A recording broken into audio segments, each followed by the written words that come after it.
Kembali bersama Menteri Kesehatan Ibu Nila F. Muluk dalam DBS To The Point. Ibu, kita bicara soal rokok. Baik. Karena banyak sekali perokok.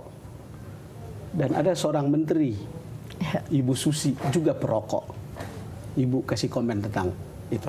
Ya, begini. Jadi Ibu Susi, tentu saya sebelumnya tidak terlalu dekat atau kenal dengan Ibu Susi, tapi saya tahu beliau sangat terkenal dengan Susi Air-nya. Kemudian saya melihat, membaca di salah satu media mengatakan saya sekarang berhenti merokok.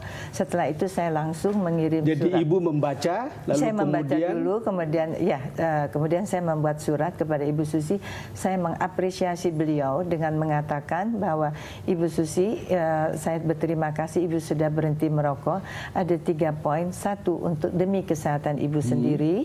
Kedua, untuk menjadi contoh di dalam masyarakat. Betul. Dan ketiga, tidak mengajarkan anak-anak untuk merokok. Reaksi yang ketika bertemu langsung setelah Ibu mengirim surat bagaimana? Ibu Susi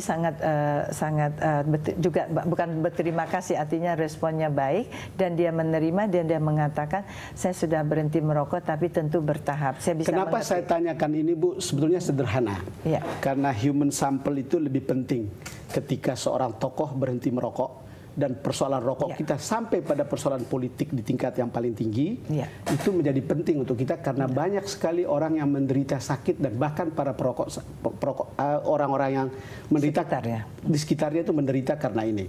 Dan ini soal polisi tentang anti tembakau, Bu. Gimana Ibu melihat ini? Begini, saya kira memang kita belum menandatangani FCTC ini, tetapi saya juga terus terang sangat mengapresiasi kepada Menteri Kesehatan yang lampau. Berulang kali saya katakan kepada Ibu Nafsyah Boy dan tentu kepada Kementerian Kesehatan yang sangat-sangat sudah melakukan suatu mendorong menjadikan kawasan tanpa rokok salah satunya. Jadi dan sangat juga sudah terbuka sekarang mengatakan harus melakukan kawasan tanpa rokok, mungkin dari bidang di bawah Promkes kami, dan ini dilakukan dengan bekerjasama dengan banyak organisasi dan salah satu adalah programnya adalah kawasan tanpa rokok. Karena ketika Ibu mengatakan tentang Ibu Naf itu pernah datang ke sini lalu bilang itu di luar layar. Betul. Bilang bahwa kalau Pak SBY mau membuat legacy, mestinya harus menandatangani konvensi anti tembakau ini. Ya. Dan sampai sekarang problemnya kan masih berjalan terus, bukan? Ya. Betul. Ibu akan fight atau sebagai Menteri Kesehatan rasanya harus fight tentang itu kan? Karena ini kan soal mencegah makin banyaknya orang yang berjatuhan karena penyakit. Iya. Gitu. Betul. Betul, namun saya tentunya tidak bisa langsung mengatakan harus menandatangani, tetapi saya meminta pendataan dulu.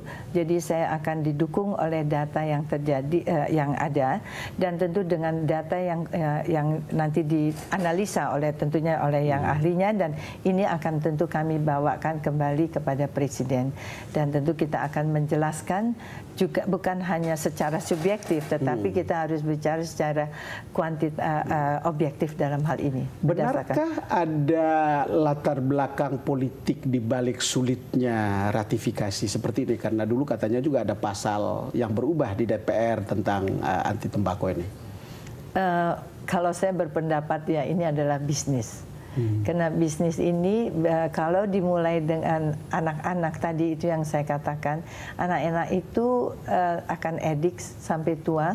Mungkin perokok akan tahu semua. Betul. Saya rasa kalau kita punya usaha yang dari anak sampai tua, itu udah usahanya adalah usaha yang sudah terjamin menurut saya. Ibu, kita punya gambar tentang foto-foto tentang bahaya merokok dan mungkin ada bungkusan-bungkusan peringatan ini. Apakah ini sekarang sudah berjalan efektif ya? Ini sudah berjalan.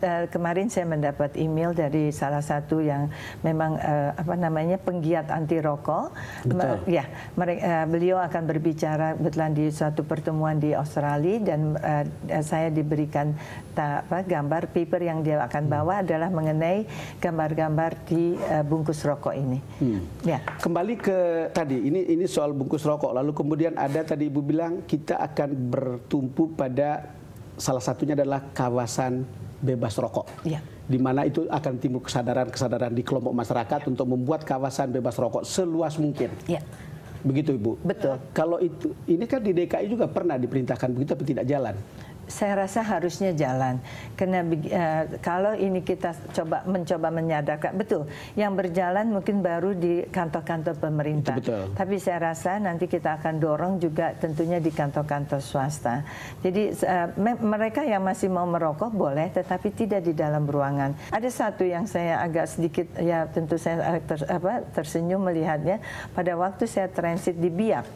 Ya, waktu itu kami bisa turun kapal terbang, tentu saya ingin menghirup udara yang segar, karena itu kurang lebih kira-kira pagi hari sekali kan di Biak jam 5 atau apa.